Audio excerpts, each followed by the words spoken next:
Salut à tous et bienvenue sur ce nouvel épisode du podcast Une vie de liberté. Je suis Tony, entrepreneur, marchand de biens et investisseur et je vous souhaite la bienvenue dans ce deuxième épisode des rediffs de l'été. Vous le savez, pour tout cet été 2025, donc pour l'épisode précédent, celui-ci et le prochain, on se refait des anciens épisodes d'Une vie de liberté.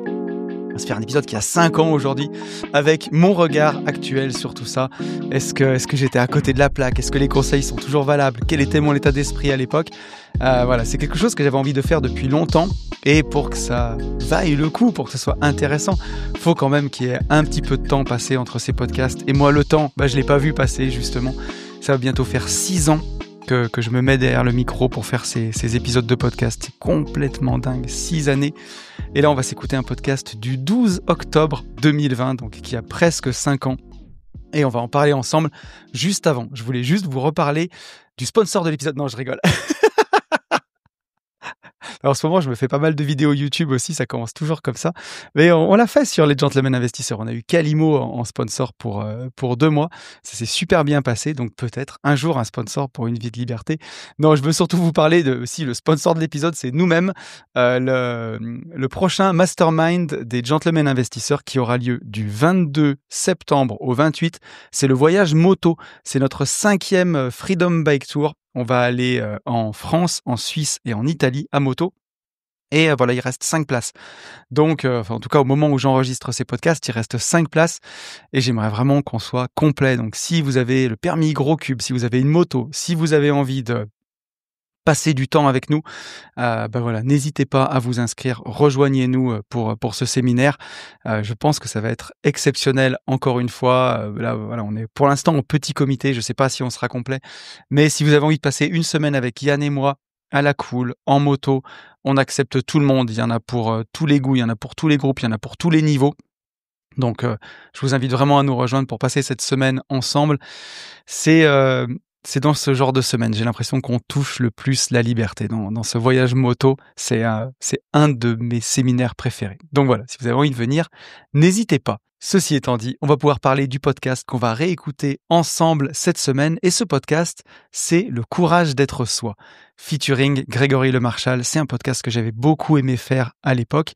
Et donc pourquoi j'ai choisi cet épisode du 12 octobre 2020, qui a presque 5 ans? Parce que à l'époque, j'avais vu le film sur Grégory Le Marchal, son biopic qui avait été fait par TF1, je crois. Et donc le film m'avait marqué et la vie de Grégory Le Marchal m'avait marqué. Et justement, aujourd'hui, avec 5 ans de recul, je vois à quel point c'est de plus en plus important, à mon sens, de vivre sa propre vie et surtout au fur et à mesure que nos libertés se réduisent. Et donc, voilà, c'est ce dont on parle dans ce podcast et ce dont on va parler ensemble pendant quelques minutes avant que je vous laisse en compagnie de l'épisode. Donc, vous allez voir déjà, quand vous allez réécouter ce podcast, on voit que le son est un peu meilleur. On voit que le ton est déjà bien plus assuré. Ça y est, ça se voit là. Je suis devenu un vrai podcasteur déjà 1 an après. Et ça va aussi nous ramener bien en arrière, il y a 5 ans, à l'époque du virus maudit. Et surtout quelques années après, quand on connaît l'envers du décor de cette époque, le côté déshumanisation dont je parlais déjà dans ce podcast, quand voilà, j'avais pas à l'époque le recul de tout ce qu'on a. J'étais en plein dedans, octobre 2020, c'était quelques mois après le début de tous ces événements. J'avais pas tout le recul qu'on a aujourd'hui. Et je parle déjà de ce côté déshumanisation, d'appliquer des consignes de façon automatique, autoritaire, obligatoire, on l'aura vu après, presque sans rien comprendre. Et je crois que 5 ans après, le podcast prend peut-être encore plus de sens. Mais en tout cas, quand ces événements de 2020, de mars 2020, se sont invités dans nos vies, ça nous a tous rappelé brutalement, parce qu'à l'époque, on n'avait pas tout le recul qu'on a maintenant, mais que on allait mourir un jour. Et en tout cas, à l'époque, peut-être plus tôt qu'on le pensait, parce qu'on avait un peu peur. Et la deuxième chose qui m'avait inspiré ce podcast, c'est l'histoire de Grégory Le Marchal. Et pourtant, je ne suis pas spécialement un grand fan de Grégory Le Marchal. À l'époque où il était à la Star Academy, j'avais l'âge de regarder ce genre de programme. Et j'avais regardé un petit peu. Mais je me souviens que ce qui m'avait frappé, c'est le fait qu'on puisse avoir autant de talent et finalement aussi peu de temps pour l'exprimer.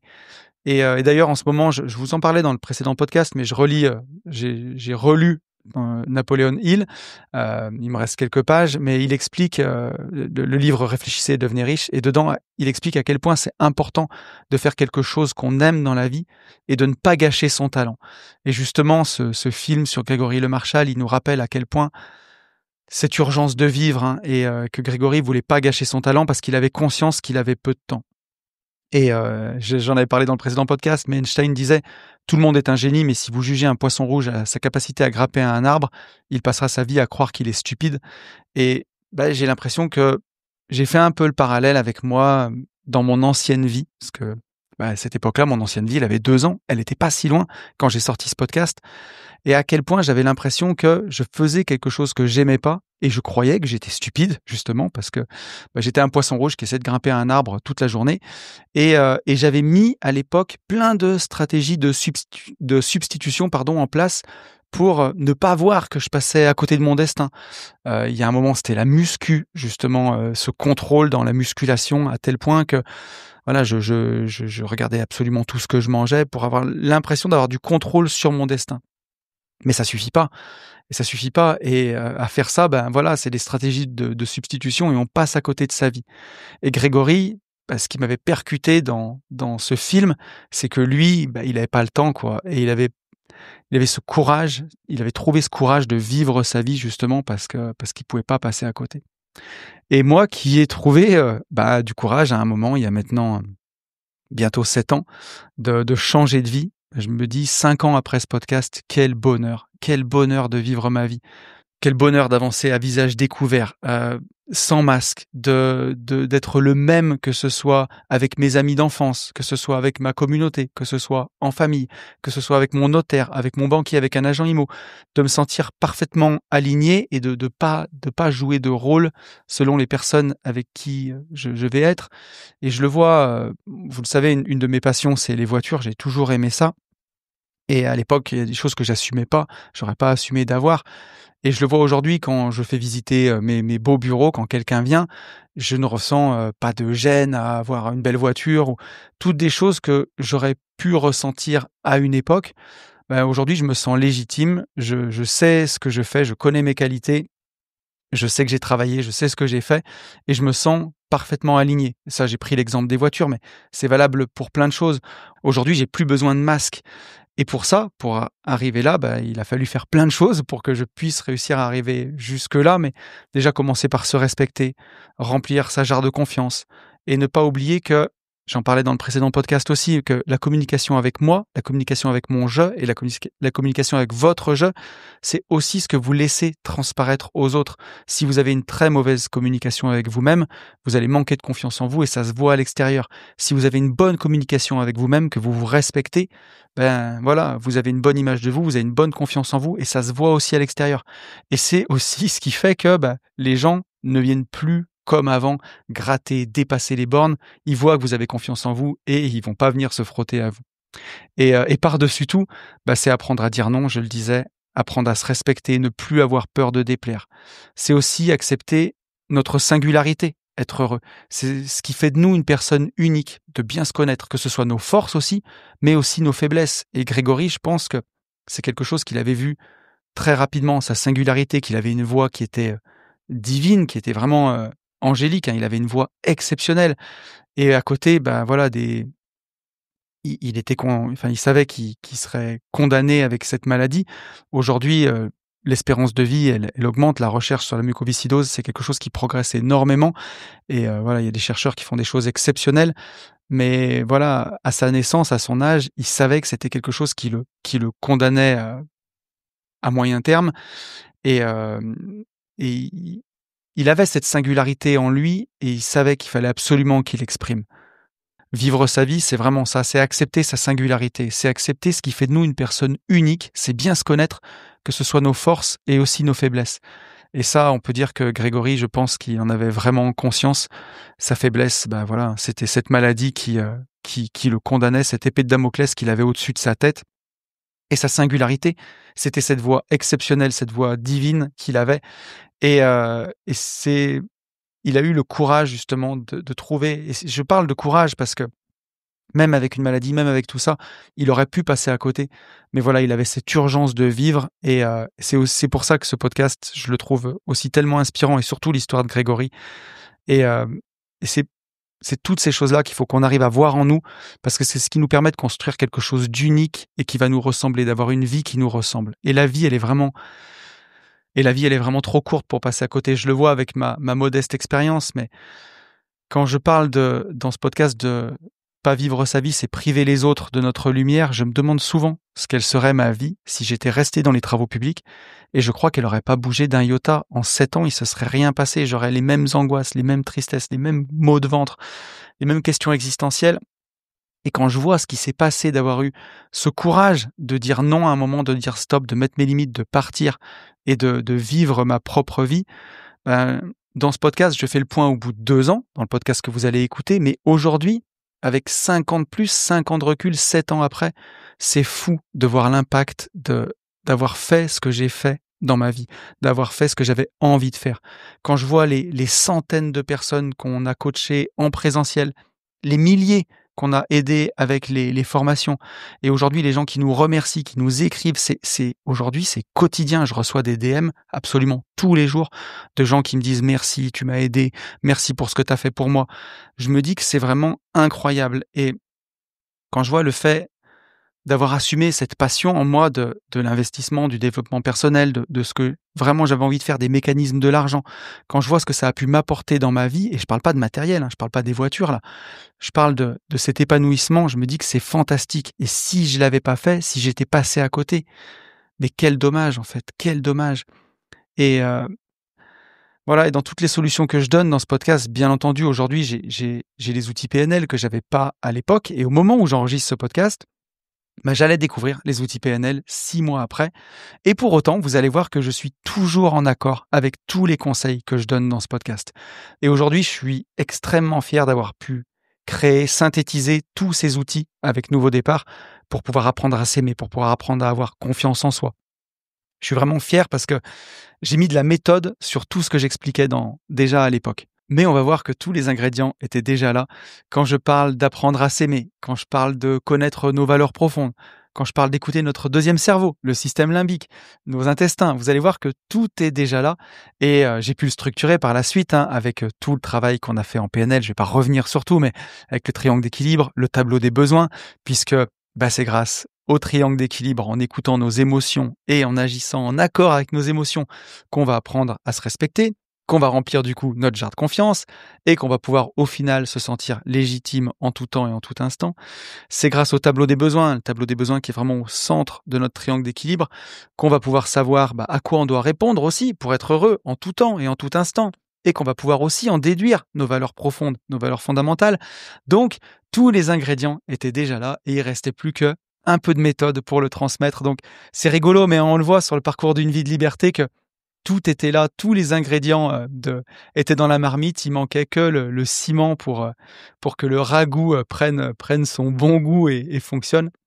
Et voilà, et c'est ce que j'aime aussi sur les méthodes PNL qu'on enseigne, c'est que c'est basé sur des exercices concrets.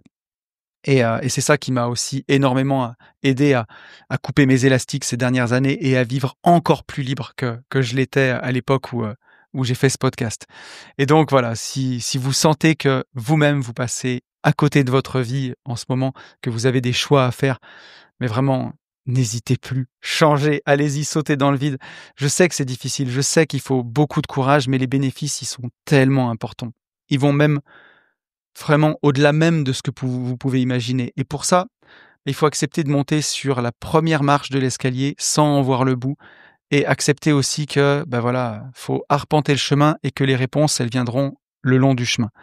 Et pour ça, comme j'ai dit dans le podcast, c'est sûr qu'il faut un petit peu de courage forcément, et même beaucoup de courage. Il ne faut pas le sous-estimer. Ça demande de se mettre en danger, ça demande de sortir de sa zone de confort. Ça demande souvent, pendant un moment, d'accepter de gagner moins. Ça demande de rompre parfois avec des gens. Ça demande d'apprendre à dire non. Mais je sais que vous en êtes capable. Et j'en rigole encore souvent, et vous le verrez dans le podcast. 5 ans après, parfois, Hello me dit encore mais toi, en fait, tu t'en fous vraiment de tout. Et comme Karine Ferry le disait à Grégory Le Marchal dans le podcast, et bah, je pense que parfois c'est bien de s'en foutre un peu parce que finalement, comme le disait Alain Chabat, soit tout est grave, soit rien n'est grave. Je vais vous laisser en compagnie du podcast et pour finir et pour rectifier, vous verrez pourquoi je vous dis ça, c'est Oncle Ben qui disait qu'un grand pouvoir implique de grandes responsabilités. Je vous laisse en compagnie de ce podcast. N'hésitez pas en commentaire à me dire ce que vous en avez pensé, ce que vous en déduisez et je vous dis à très vite. Salut à tous. Alors vous allez voir le sujet du jour. Ça va être assez vaste et surtout la façon dont j'ai voulu en parler et la façon dont j'y suis venu. Mais on a du temps, on est ensemble, donc on va avoir le temps vraiment d'aller dans ce sujet-là. Le sujet du jour, c'est être soi-même. Et je pourrais même dire, il aurait pu s'appeler Comment s'affirmer et il aurait aussi pu s'appeler, comment dirais-je, le courage d'être soi-même, clairement. Alors pourquoi j'ai eu envie de parler de ce sujet ? La première chose, qui va paraître peut-être un peu alambiquée, mais pourquoi j'ai eu envie d'en parler, c'est que donc je reviens d'un mastermind à Lanzarote. Je suis parti avec le club des rentiers de Facebook. On était 60 investisseurs à partir à Lanzarote. Lanzarote, c'est une petite île des Canaries, donc une île espagnole qui est au large du Maroc, à côté de Gran Canaria, à côté de Tenerife. Et là-bas, il y avait la peur du Covid. Mais ça a été un truc de fou toute la semaine.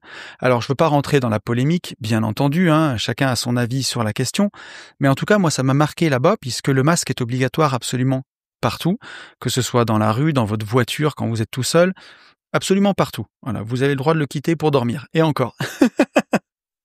Mais il est absolument obligatoire partout pour ne pas perdre tous les touristes. Dans l'hôtel, ils avaient lâché un peu de lest, ils avaient été gentils justement en étant un petit peu moins strict. On avait le droit de l'enlever quand on était sur les transats, mais dès qu'on se déplaçait, il fallait mettre son masque. Mais au-delà justement alors vous allez voir, hein, on va y arriver au sujet. Mais au-delà de ça, donc cette peur du Covid était énorme. Quand on est parti faire du catamaran, ou du buggy, on était pointé avec les pistolets à température, gel hydroalcoolique dès qu'on se levait, 5 fois par jour. Et surtout, il y avait un petit peu ce côté de déshumanisation où justement tous les gens qui faisaient les animations, que ce soit le catamaran ou le buggy, portaient ce masque sur le visage. Masque, plus il y a beaucoup de soleil, donc lunettes de soleil. Et en fait, on avait l'impression d'avoir affaire toujours à l'agent Smith, un peu comme dans Matrix, quoi. Que, je sais pas pour ceux qui ont vu Matrix, mais l'agent Smith, il se démultiplie, il y a des agents Smith partout, c'est toujours le même. Mais justement, toujours ces gens avec masque plus lunettes, qui en plus n'étaient pas du tout sympathiques. Il y avait vraiment cette peur. Si vous aviez le malheur de ne pas vouloir mettre de gel hydroalcoolique à un moment parce que vous aviez les mains qui brûlent et vous en avez mis 5 fois dans la journée, ou alors que sur le bateau, par exemple, de descendre son masque juste pour respirer, on vous demandait pas gentiment de le remettre. Non, c'était vraiment, vous étiez en train de commettre un meurtre, quoi, grosso modo, en baissant votre masque. Et c'était dit de façon hyper agressive, et voilà.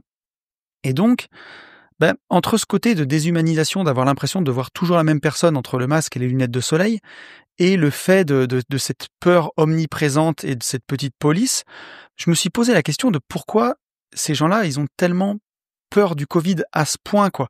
Puisque, pareil, quand on est allé faire du buggy, le responsable des buggy, qui pour le coup, lui, était très gentil, m'a demandé l'état du Covid en France. Et bon, je lui ai dit que j'avais pas la télé, que j'écoutais pas la radio, donc j'étais pas le mieux placé pour lui en parler. Et lui, il m'a dit, en Espagne, on va tous mourir. Et il était très sérieux, c'était pas pour rire. Il me disait, en Espagne, on va tous en mourir, on va tous mourir. Mais en vrai, il avait raison sur un point, c'est qu'on va tous mourir. Et ça, on sait pas quand ça va tomber. Et vous allez voir que je vais arriver sur le sujet, hein, j'y viens. Mais on va tous mourir. De toute façon, on va tous mourir.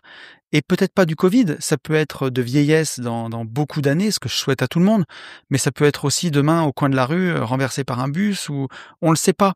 C'est ce qui fait la magie de la vie d'un côté, et aussi le fait qu'on a tous une épée de Damoclès au-dessus de la tête qui nous attend. On va tous y passer, quoi qu'il arrive. Mais pourquoi les gens ont peur de ce virus comme ça ? Moi, ce que je pense, c'est que les gens oublient qu'ils vont mourir. Et ça, j'en ai beaucoup parlé sur ce podcast. Ils se rendent pas compte qu'un jour ils vont mourir. Ils pensent qu'ils ont le temps.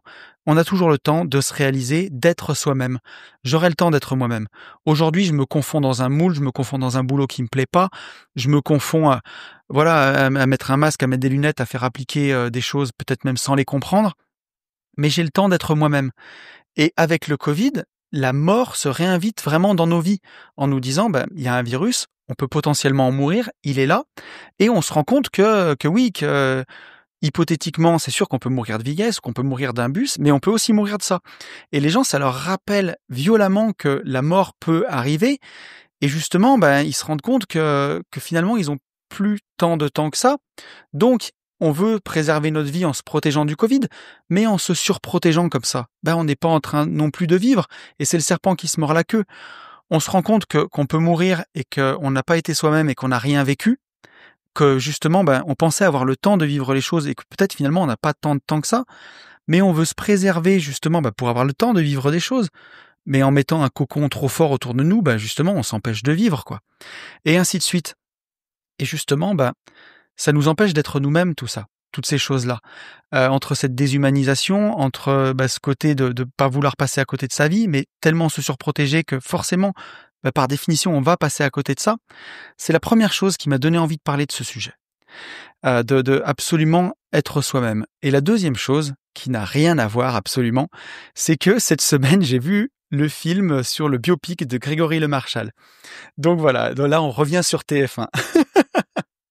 Alors, ne me fustigez pas, je voudrais qu'on aille au-delà des polémiques Star Academy, télé-réalité, TF1 et Patin Couffin, mais vraiment plutôt qu'on repense à ce garçon, parce que Grégory Le Marchal, c'est pas une invention, c'est vraiment quelqu'un qui a existé, qui est né dans les années 80 et qui est décédé à 23 ou 24 ans en 2007.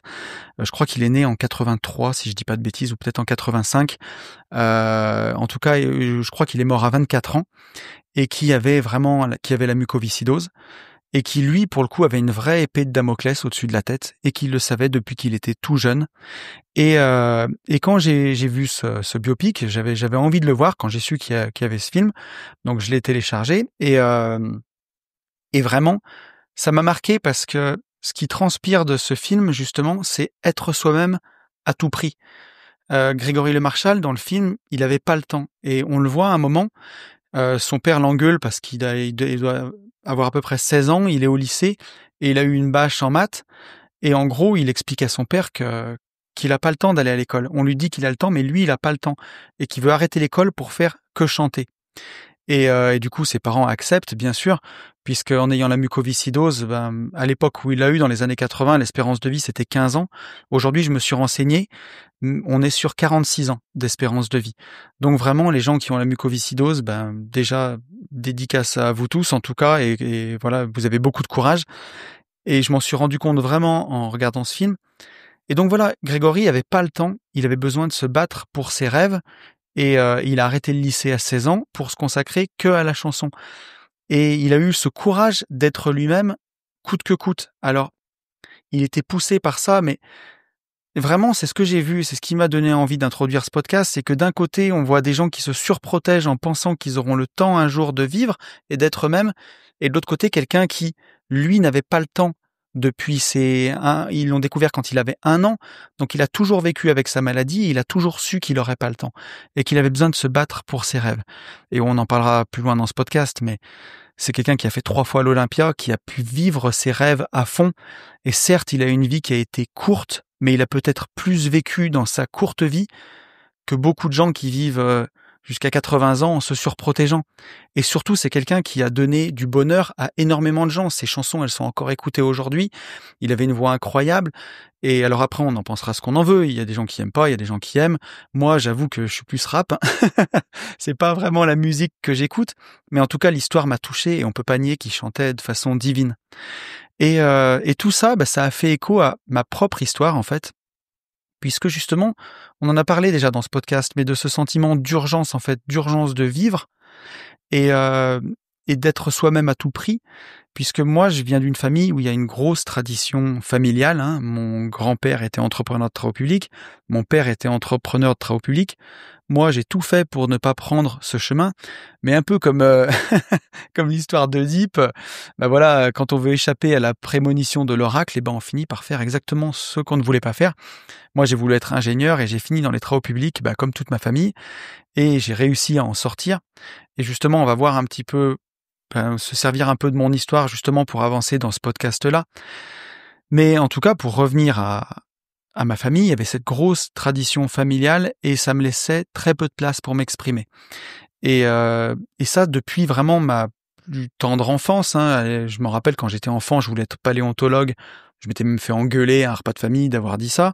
Il y avait pas vraiment de place pour rêver non plus. J'en ai déjà parlé dans ce podcast, mais il y avait cette grosse tradition qui d'un chemin tout tracé qu'on avait décidé pour moi, quelles études je ferais, où j'irais travailler, où je vivrais. Et j'ai l'impression que j'ai pas eu vraiment le choix. Alors on a toujours le choix dans la vie, mais en tout cas c'est l'impression que j'avais. Et je m'en rappelle à l'époque, donc j'ai fini entrepreneur de travaux publics, hein, et j'avais l'impression vraiment d'avoir très peu de latitude pour exprimer qui j'étais. Et j'avais développé plein de trucs de substitution à côté pour essayer d'être moi-même et d'exister. Alors à un moment, ça avait été la musculation. Je m'étais mis vraiment à fond là-dedans, que ce soit alimentation, muscu, où j'avais atteint un gros gabarit et j'avais l'impression d'exister avec la muscu. En gros, je me disais, j'ai une vie qui me correspond pas, j'ai une vie de merde, mais je suis musclé, je suis très musclé. Et ça me faisait un peu «mon truc» quoi, entre guillemets. Après, quand j'ai mieux gagné ma vie, c'était, c'était la grosse voiture, par exemple. Je disais: «J'ai une vie de merde, mais j'ai une belle bagnole» et ainsi de suite. Et ça a vraiment été ça. Et ça, d'ailleurs, ça marche pour tout, ça peut marcher même, pour les tatouages, par exemple. Alors bien sûr, j'ai rien contre les tatouages, mais on peut voir des gens qui ont l'impression d'être, «rebelles» entre guillemets parce qu'ils sont beaucoup tatoués. Et ça va marcher aussi pour moi. À cette époque-là, je m'étais fait pousser les cheveux super longs en me disant, «Je m'en fous». C'était ma façon de dire merde, quoi. J'allais dans le milieu où j'évoluais, tout le monde était bien coiffé. Moi, j'avais les cheveux longs, n'importe comment. J'avais l'impression de dire merde, mais j'étais dans le moule. Et comme quoi, on peut aussi avoir des tatouages en se pensant rebelle et être vraiment dans un moule qui nous plaît pas. Et le but, je voudrais pas que ce soit mal compris ce que je veux dire, mais quand je dis être soi-même, c'est au-delà de l'apparence physique. C'est vraiment être soi-même dans la vie qu'on veut mener. C'est ça que je veux dire. Vraiment, vraiment, vraiment. Pour donner vraiment un exemple, hein, moi, je voulais être comédien. Je m'en souviens quand je suis rentré en IUT, j'avais 17 ans et demi. Et ce que je voulais faire, c'était être comédien. Je voulais tout plaquer. Je voulais plaquer l'IUT, je voulais monter à Paris, je voulais faire le cours Florent. Et je voulais vraiment devenir comédien. Et je me suis même rappelé, mais vraiment très récemment, il y a moins d'un an peut-être, que c'était pour ça que j'avais voulu être libre au départ. Quand je me suis retrouvé après mon deuxième burn-out, où j'avais fait des hernies cervicales, où vraiment j'étais au fond, quoi, plus bas que terre, c'est vraiment là où j'ai pu me relever, quoi, quand j'avais vraiment touché le fond, à me dire: «Tu veux faire quoi de ta vie, mec? Tu veux vraiment passer à côté, faire plaisir, à ta famille, faire plaisir, à tes clients, faire plaisir à tout le monde, à ton banquier?» Et au final, sur ton épitaphe, on marquera quoi? On marquera, il a bien fait plaisir à tout le monde.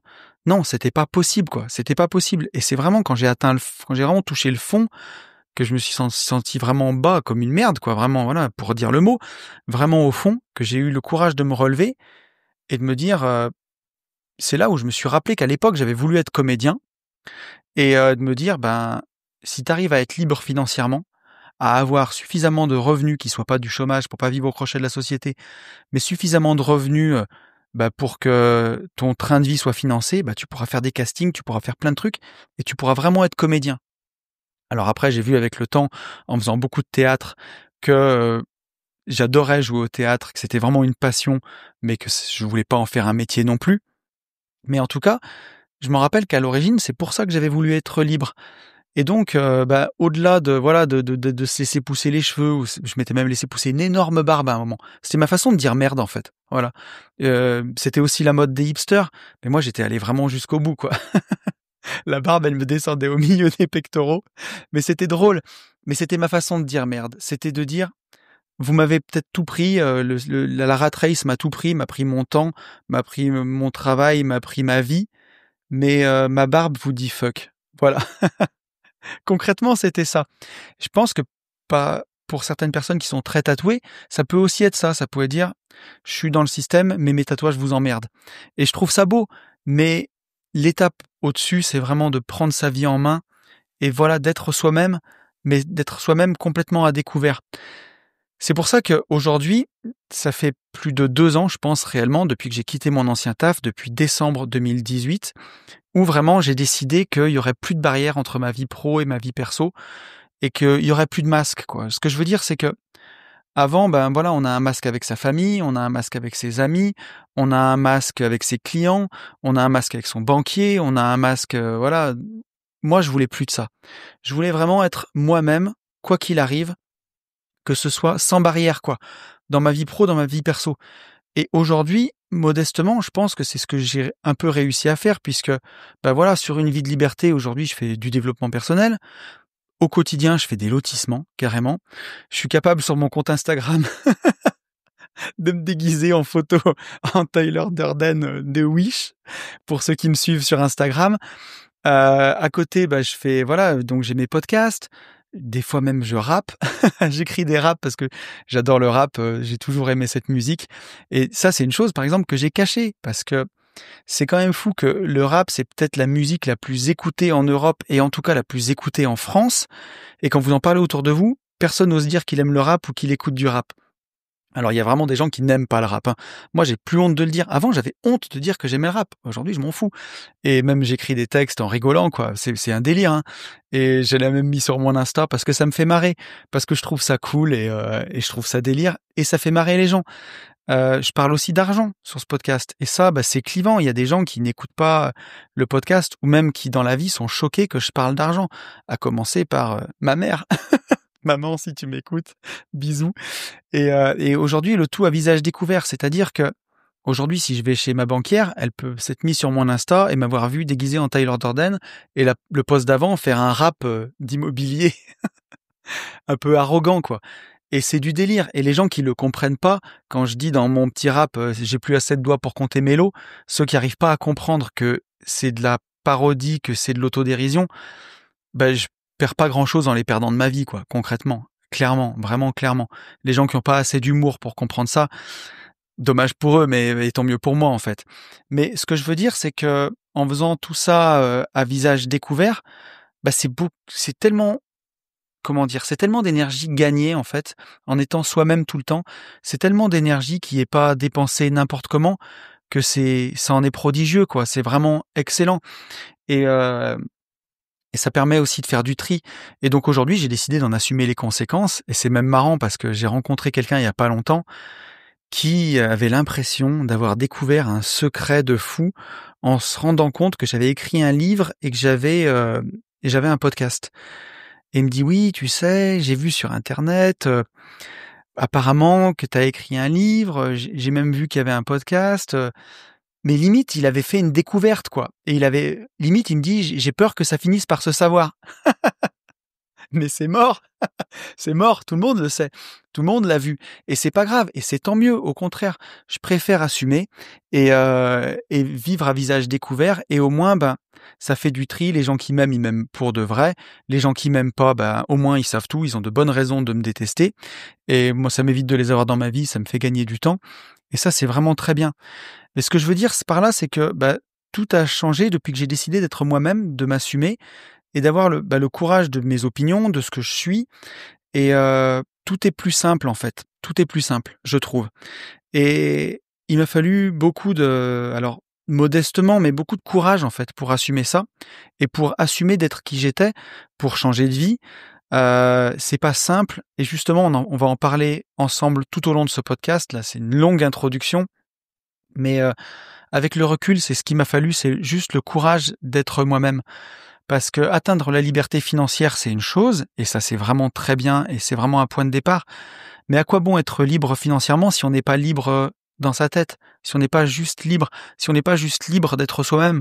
Ça sert à rien. À la limite, vaut mieux juste être libre d'être soi-même et même pas indépendant financièrement, même pas libre financièrement. C'est bien mieux d'être libre dans sa tête. Et c'est ça qui est important, d'être vous-même, d'avoir le courage d'être vous-même, quoi qu'il arrive. Donc voilà, alors je pense qu'après cette longue introduction, on peut rentrer dans le podcast. Alors, la première question que je me suis posée, c'est que qu'est-ce que ça signifie être soi-même pour moi? Alors c'est tellement vu et revu, sois toi-même, que j'ai trouvé presque impossible d'en donner une définition, clairement.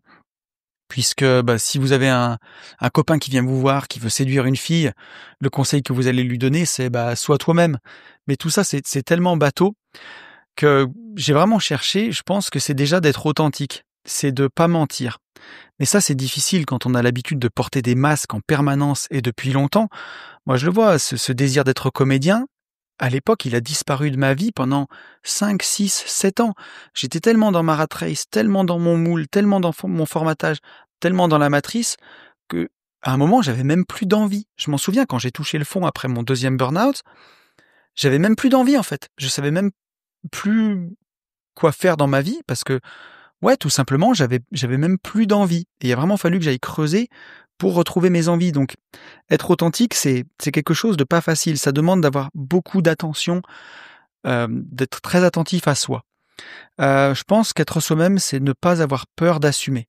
Assumer ses goûts, assumer ses différences. Je parlais tout à l'heure en déconnant de dire qu'on aime le rap, mais assumer vraiment ses différences, assumer ses goûts. C'est vivre à visage découvert. Comme je l'ai dit dans l'introduction, c'est voilà d'être soi-même. Si aujourd'hui quelqu'un fait une simple recherche Google en tapant Anthony Poncet, mon banquier ou n'importe qui va tomber sur mon Instagram ou sur ça. J'en ai pas honte en fait, j'en ai pas honte parce que c'est moi et je m'invente pas de personnage, je suis moi-même. Si ça plaît, tant mieux. Si ça plaît pas, tant pis. Et jusqu'à preuve du contraire, ça m'empêche pas d'avancer dans la vie, ça m'empêche pas de faire des affaires, ça m'empêche pas de rencontrer des gens exceptionnels. Et ça fait du tri par essence en fait, et c'est très très bien. Donc voilà, être soi-même, c'est vivre à visage découvert, c'est ne plus porter de masque suivant les personnes avec lesquelles on se trouve. Et ça, c'est vraiment hyper important. Si vous pouvez être vous-même avec vos amis, avec votre famille, avec dans le boulot, c'est ce qu'il faut quoi. C'est ne plus porter de masque, surtout que maintenant on porte en plus des masques physiques. On est complètement foutu là si on continue à porter des masques avec les personnes avec lesquelles on se trouve. Donc voilà, c'est être soi-même, c'est vivre libre sans avoir la peur d'être jugé. Voilà. Je pense que vraiment la définition qu'on pourrait retenir, c'est celle-ci. C'est c'est de vouloir vivre de façon libre sans avoir peur qu'on nous juge. Et justement, pourquoi est-ce qu'on a tellement peur d'être soi-même ? Qu'est-ce qui nous fait si peur là-dedans ? Pourquoi on a peur d'être soi-même ? Pourquoi on a peur de vivre à visage découvert ? Alors que être soi-même, ça devrait être si simple en fait. Je veux dire, être. Il suffirait de ne rien faire pour être. Déjà, rien qu'en m'écoutant, rien qu'en vivant, rien qu'en respirant, rien qu'en mangeant, vous êtes tout simplement. Vous vivez, donc vous êtes, vous existez. Exister, c'est être. Je veux dire, vous prenez une plante verte, par exemple, ou un arbre. La plante verte, elle est juste elle-même. L'arbre, il est juste lui. Il se pose aucune question.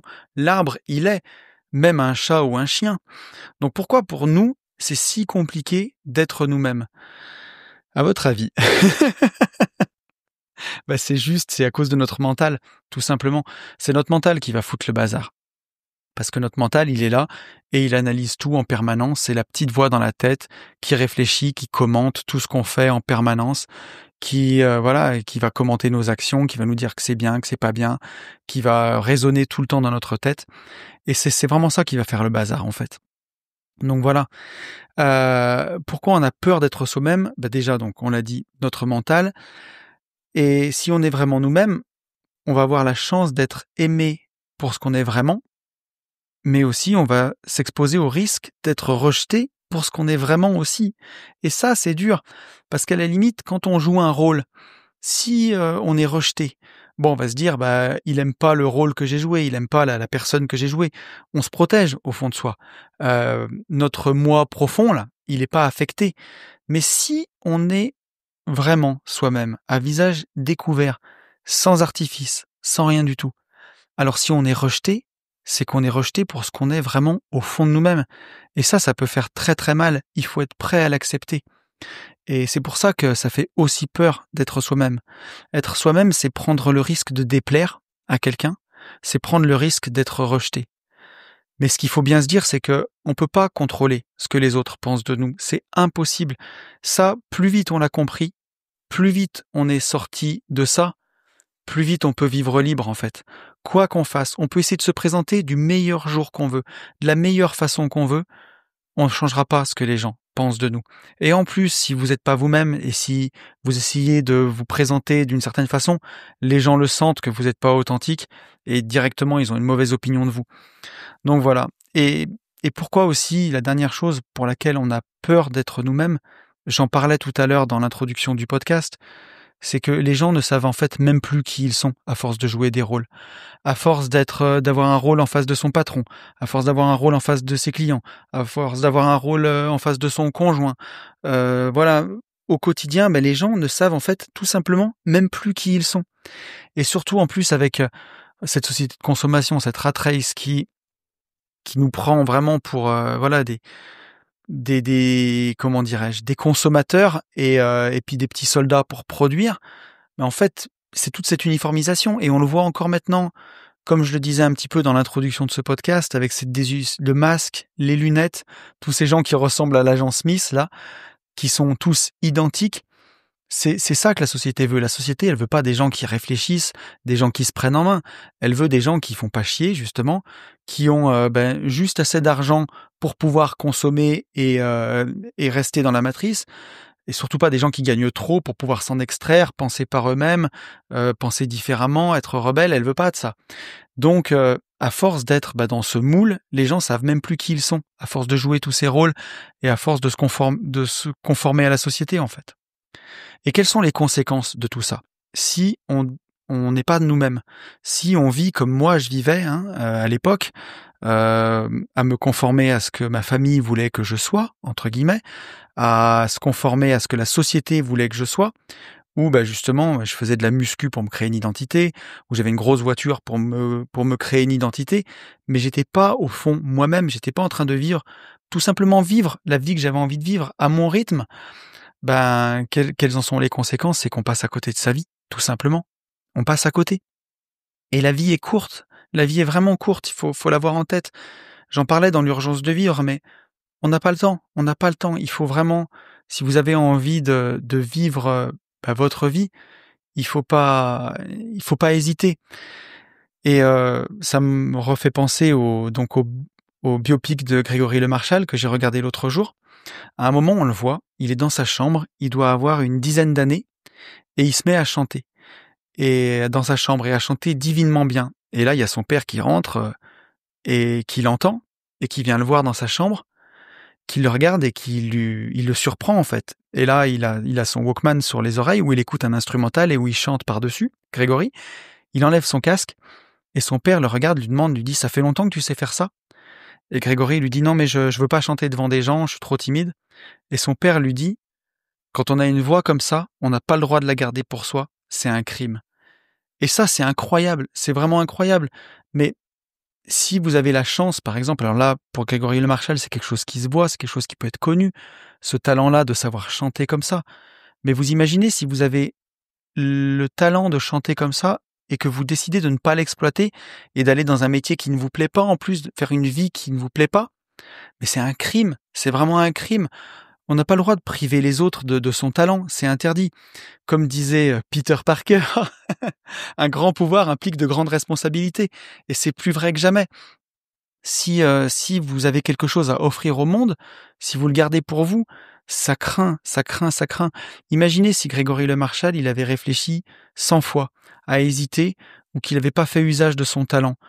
Il serait sûrement décédé comme il l'est, le pauvre vieux, mais il n'aurait pas fait ses albums, il n'aurait pas fait sa musique, il n'aurait pas donné tant de bonheur aux gens.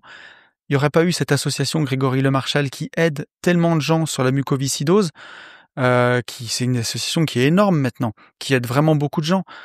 Toutes les choses qu'il a pu faire, comme il a pu impacter le monde d'une façon positive, en ayant le courage d'être lui-même, en ayant le courage d'assumer qui il était. Ça, c'est vraiment prodigieux. Et je pense que son exemple, il doit nous servir à tous de savoir que lui, nous, notre épée de Damoclès, nous qui allons bien, qui sommes en bonne santé, elle est floue. On sait qu'on va mourir un jour, puisqu'on va tous mourir, mais on ne sait pas quand ce sera. Donc on pense qu'on a le temps. Lui, Grégory, il avait cette épée de Damoclès au-dessus de la tête, il le savait que son temps était compté, et sa maladie lui le rappelait tous les jours, puisqu'il avait de la kiné, presque 4 heures de kiné par jour, justement pour désencombrer ses poumons. Donc il vivait avec la maladie, il vivait avec l'ombre de la mort, et il n'avait pas le temps. Et ça, je trouve que c'est prodigieux. Donc les conséquences de ne pas être soi-même, c'est que vous allez priver les autres de votre lumière. Alors vous avez sûrement pas un talent pour le chant, moi je vous rassure, je suis une bille, je chante très mal, je rappe un peu, mais je chante très mal. Mais ça peut être plein de choses, ça peut être n'importe quoi. Vous pouvez être peut-être un cuisinier prodigieux ou un fleuriste prodigieux et en ce moment vous êtes à l'usine à faire un truc qui vous plaît pas. Vous avez pas le droit, c'est un crime. Franchement, le jour où vous allez monter au ciel, j'aimerais pas être à votre place quand vous allez rencontrer votre créateur, parce qu'il va vous passer une sacrée branlée. Et je sais que dans certaines religions, justement, on le dit que tant qu'on n'a pas trouvé sa mission sur Terre, on est condamné à être réincarné, sans rien savoir pourquoi on est là, jusqu'à ce qu'on ait découvert sa mission sur Terre. Et à ce moment-là, le jour où on a réalisé son plein potentiel ici-bas, notre âme, elle peut avoir le salut et tout ce qui s'ensuit. Alors, bien sûr, sur Une vie de liberté, on fait pas de dogme ni rien. Je sais même plus où j'ai entendu ça, mais en tout cas, c'est quelque chose que j'ai entendu. Où je pense qu'on a tous quelque chose à réaliser ici, et en tout cas sur Terre. Et quand on a la chance d'avoir un talent ou en tout cas une voix au fond de soi. Et ça, je pense que même si aujourd'hui on a du mal à savoir qui on est à force de jouer des rôles, je sais que au fond de soi, puisque pour moi c'était comme ça, au fond de moi je savais que je faisais fausse route et qu'il fallait absolument que je vive ma vie. Alors j'ai pas de talent particulier, mais j'en parle sur internet, en tout cas dans ce podcast, et à mon tout petit niveau, à ma toute petite échelle, je me dis que le message que j'essaye de faire passer sur le développement personnel, sur le besoin d'être soi, de vivre soi-même, j'ai même pas le droit de le garder pour moi, ça. C'est pour ça que je me dis, je suis, entre guillemets, obligé de faire ce podcast. J'ai comme une mission de faire passer, comment dirais-je, de faire passer le message de ce que j'ai traversé. Voilà, ça reste mon expérience, mais j'ai été très malheureux, j'ai touché le fond, j'ai réussi à trouver comment m'en sortir et comment mener une vie qui aujourd'hui me comble, une vie libre. Je peux pas garder ça pour moi. J'ai l'impression d'avoir une dette envers la société, envers les gens, ou en tout cas envers la vie. Voilà, tout simplement. Une dette envers l'univers, de rendre ça, de rendre la chance qui m'a été donnée de vivre ma meilleure vie, de vivre la vie que j'avais envie de vivre. Et voilà, et c'est ce que j'essaye de faire à mon tout petit niveau, très modeste. Et voilà, pour arriver à la dernière partie de ce podcast, qu'est-ce qu'on gagne à être soi-même ? Qu'est-ce qu'on va gagner à être soi-même, à avoir le courage d'être soi-même ? Et après, qu'est-ce qu'il faut pour y arriver ? Ce qu'on va gagner, tout simplement, c'est de vivre sa meilleure vie. C'est de réaliser son plein potentiel. Et ça, c'est vraiment important parce que je pense que c'est clairement ce qui rend vraiment heureux. Ce que je peux vous dire, en tout cas, de ce que j'ai réalisé, c'est que toute la route, elle va s'ouvrir devant vous quand vous êtes sur le bon chemin. Et ça, moi, je le vois puisque depuis 2 ans que je décide de vivre ma vie, la vie que j'ai envie de vivre, il y a beaucoup, beaucoup de choses qui sont alignées. Je sais pas combien de temps ça durera, et j'espère toujours, mais en tout cas, j'œuvre pour. Mais il s'est passé des choses merveilleuses, vraiment merveilleuses, des rencontres merveilleuses dans ma vie depuis que j'ai décidé d'être sur le bon chemin. J'ai fait 2 podcasts, j'ai écrit un livre, j'ai rencontré des gens exceptionnels et j'ai pu développer ma société, je peux être vraiment heureux. Et ça, c'est magique. Et tout ça, ça s'est déroulé, j'ai envie de dire presque comme par magie depuis que j'ai décidé de vivre ma vie et d'être moi-même, clairement, avec tout le monde, tout le temps. Ça permet de nouer des relations vraies et intenses, d'être soi-même. Avec vos amis, en étant vous-même, vous allez pouvoir nouer des relations bien plus intenses, bien plus saines. Avec votre famille, moi, ça n'a pas été facile pour la mienne quand j'ai décidé d'être moi-même. Et pourtant, ça nous a renforcés plus qu'éloignés. Et même s'il y a une période, à un moment où ça va mécaniquement vous éloigner, au final, ça vous rapprochera. Et c'est de ça qu'il faut se rappeler, puisque c'est ça qui est important. Ça vous permettra de nouer des vraies relations vraiment intenses. Ça permet aussi, être soi-même, de faire le tri autour de soi. On l'a vu tout à l'heure, vous serez aimé pour ce que vous êtes, vous serez rejeté pour ce que vous êtes. Donc s'il y a des gens qui vous rejettent pour ce que vous êtes, tant mieux, ça fera du tri. Il y a ce dicton qui dit toujours « Soyez vous-même, tous les autres sont déjà pris ». Et ça, c'est un beau dicton, je trouve. Et c'est d'une évidence même. C'est vous-même, c'est votre singularité. Vous le voyez sur Une vie de liberté, je mets beaucoup de moi dans ce podcast. Et justement, c'est ce qui est important. Je pourrais traiter ces sujets-là de façon très analytique.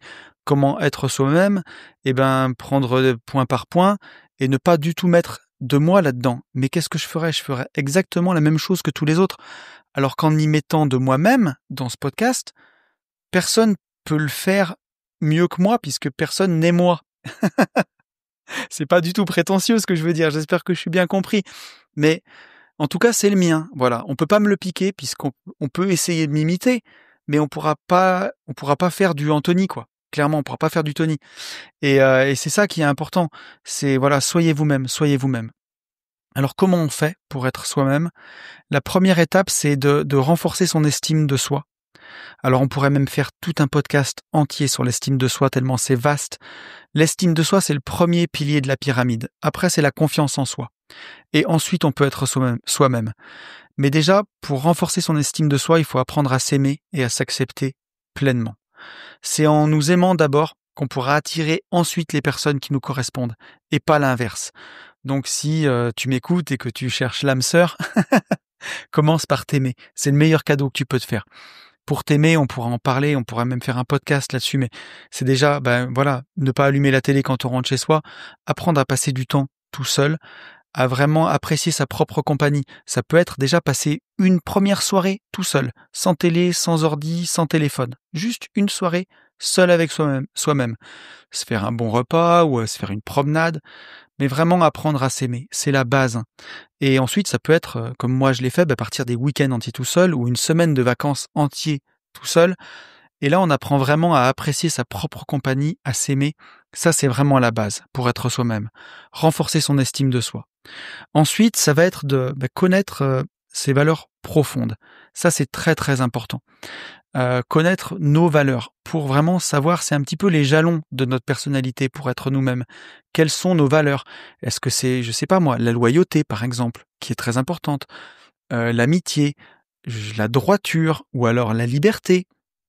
Vous pouvez avoir plein de valeurs profondes. Pour ça, il faut se retrouver intérieurement. Donc déjà, la méditation pour commencer. Ça, c'est hyper important. Ça vous permet justement, on en parlait tout à l'heure, c'est pour être, ça devrait être tellement facile d'être soi-même, mais c'est notre mental qui fout le bazar. Avec la méditation, on fait taire le mental, justement. Donc ça nous permet de nous retrouver intérieurement, même si c'est silencieux. On a toujours tendance à vouloir résoudre nos problèmes de façon intellectuelle, en cherchant une solution avec notre tête. La méditation, c'est l'inverse total. C'est justement être, tout simplement en faisant taire le mental. Et là, comme par magie, vos valeurs profondes, elles vont remonter. Elles vont remonter à la surface, justement en faisant taire ce mental. Vous pouvez aussi faire confiance à votre deuxième cerveau. Comme on le dit, le deuxième cerveau, c'est vos intestins. Si vous faites des choses, que vous avez mal au ventre, c'est souvent que vous faites fausse route. Si vous avez une boule dans la gorge ou mal au ventre, faites-y très attention. Ça, c'est votre corps qui parle en premier. Ça va vous aider aussi à connaître vos valeurs. Si vous êtes en train de faire des choses où vous vous fourvoyez, où vous n'êtes pas à votre place, si vous avez mal au ventre, alarme, vous pouvez noter. Ça vous aidera à connaître vos valeurs profondes. Ce que je peux vous dire aussi pour être soi-même, c'est remettez toujours en cause les normes, les codes sociaux, vestimentaires, tout ce que vous voulez. Dans un des raps que j'avais fait, c'est ce que je disais, une vie de liberté nique les normes. Et c'est ça, voilà. On essaye toujours de vous mettre des normes, des choses. Moi, on me l'a dit récemment. Vous voyez, j'ai eu un article dans le journal il y a pas longtemps pour le métier d'aménageur foncier. Et en rigolant, mon oncle me dit: ah t'aurais pu mettre un costume. C'était pour rire, bien entendu. Mais ce qu'on voit là derrière, c'est que voilà, aménageur foncier, costume, par exemple. Alors que moi, c'est plutôt aménageur foncier en veste Mickey. Alors bon, j'avoue, je mets pas la veste Mickey pour aller chez le notaire, mais c'est plus une question de respect, on va dire, pour les gens que de codes sociaux. Bon, après, on pourrait en débattre, mais voilà, bon, c'est pas ce que je veux dire là-dessus, mais quand même, remettez en question ces normes, ces codes sociaux, les codes vestimentaires, tout ce qu'on essaye de vous imposer. Remettez-le toujours en question. C'est important pour être soi-même. Si vous rentrez dans tel cercle de personnes et qu'il faut s'habiller de telle façon-là et que ça vous correspond pas, vous pouvez le remettre en question en tout cas. Ensuite, qu'est-ce qu'on gagne à être soi-même? Qu'est-ce qu'il faut pour y arriver? Je pense que ça, c'est le plus dur justement, et c'est ce qui m'a fallu et c'est ce qui m'a pris tant de temps, puisque ça m'a pris au moins 3 ans pour le trouver. C'est un peu de courage, quoi. Voilà, un peu beaucoup même.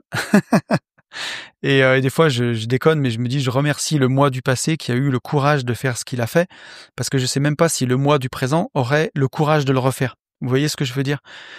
C'est qu'à un moment, il faut du courage. Il faut du courage. Alors moi, j'ai attendu d'être vraiment au pied du mur, au fond du trou. On peut utiliser toutes les expressions qu'on veut pour trouver ce courage-là. Mais il faut avoir le courage d'être soi-même sans savoir ce que le résultat va donner. Et ça, c'est le plus dur.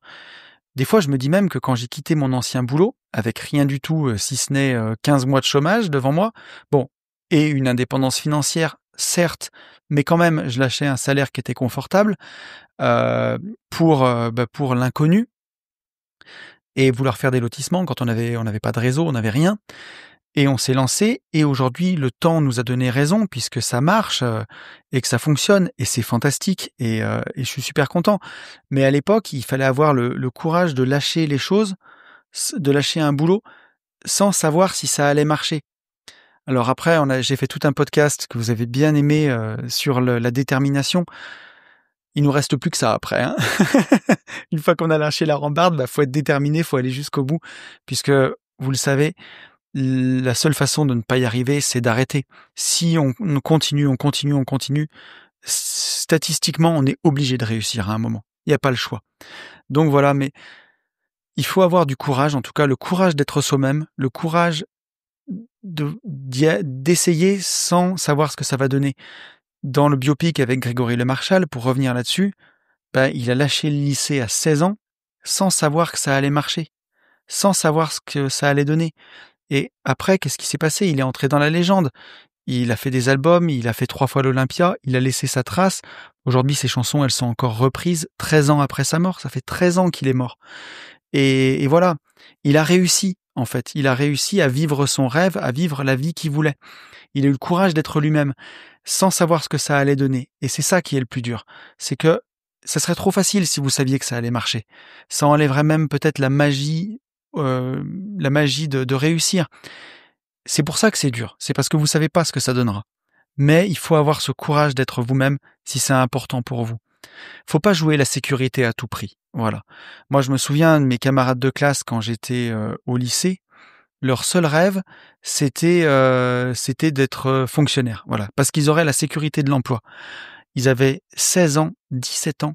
Et leur rêve à 17 ans, c'est de savoir qu'ils allaient avoir 40 ans de salaire et qu'ils allaient pouvoir traverser la vie sans, comment dirais-je, sans prendre de risques. Mais c'est d'une tristesse, c'est horrible, quoi. Et j'avais pas mal de camarades de classe qui rêvaient de ça, justement. Ils rêvaient d'être en sécurité. Comment on peut rêver d'être en sécurité à 17 ans? C'est pas possible, il faut pas. Il faut, voilà. C'est sûr que, la sécurité, par définition, elle est opposée un peu à la liberté, quoi. On peut pas avoir, on peut avoir une sécurité relative, mais on peut pas avoir les deux non plus. Et ça, c'est important de le savoir. C'est important de l'avoir en tête. Ne jouez pas à la sécurité à tout prix. L'indépendance financière nous donne une certaine forme de sécurité. Elle a un prix aussi, puisqu'elle est au prix d'une volatilité parfois, ou de risque, ou en tout cas, c'est une forme de sécurité, mais c'est pas la sécurité d'un CDI. C'est ce que je veux dire. Donc voilà, donc ne jouez pas à la sécurité à tout prix. Arrêtez d'avoir peur, quoi. En gros, on le voit à 17 ans, mes camarades de classe qui rêvaient d'être fonctionnaires, ils avaient peur de pas avoir de boulot. Peur. Et ça me fait penser à Grégory Le Marchal, justement, qui n'avait peur de rien, justement. C'est totalement opposé à ce que j'ai vécu quand je suis parti en Espagne, où j'ai vu des gens qui avaient peur de tout. Lui, Grégory Le Marchal, il avait peur de rien et il se foutait de tout. Et c'est ce qui ressort à un moment dans le film et que j'ai beaucoup aimé, qui m'a fait beaucoup rire. C'est que à un moment, il est avec sa compagne, avec Karine Ferry, et il lui propose d'aller au restaurant et c'est super tard. Elle lui dit mais attends, demain t'as ça. Elle dit mais toi tu t'en fous en fait. En fait tu te fous de tout. Elle lui dit est-ce qu'il y a quelque chose dont tu ne te fous pas? Et il hausse les épaules et il rigole. Mais quand on sait qu'on va mourir, quand on sait qu'on a brûlé tous ces navires, que la vie est tellement fragile, en fait il se foutait de tout, puisque Alain Chabat disait très bien, il disait dans la vie, soit tout est grave, soit rien n'est grave en fait. Et ça, faut l'avoir en tête. C'est que le plus grave, c'est surtout de passer à côté de sa vie, c'est pas d'échouer. Le plus grave, c'est de passer à côté. Et Grégory Le Marchal se foutait de tout. Et ça me fait rire parce que récemment, ma compagne l'a dit à Max qui fait partie du Club des Indépendants, mon pote qui est spécialiste de la coloc à Nantes. Elle lui disait, Tony, depuis qu'il est libre, il se fout de tout. En rigolant.